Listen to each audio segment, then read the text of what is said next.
وَإِنْ خِفْتُمْ أَلَّا تُقْسِطُوا فِي الْيَتَامَى فَانكِحُوا مَا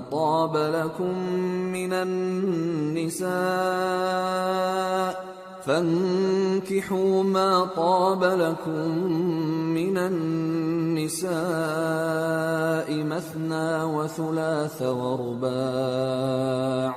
فَإِنْ خِفْتُمْ أَلَّا تَعْدِلُوا فَوَاحِدَةً أَوْ مَا مَلَكَتْ أَيْمَانُكُمْ ذَلِكَ أَدْنَىٰ أَلَّا تَعُولُوا۔ اور اگر تم کو اس بات کا خوف ہو کہ یتیم لڑکیوں کے بارے میں انصاف نہ کر سکو گے تو ان کے سوا جو عورتیں تم کو پسند ہوں 2-2 یا 3-3 یا 4-4 ان سے نکاح کر لو۔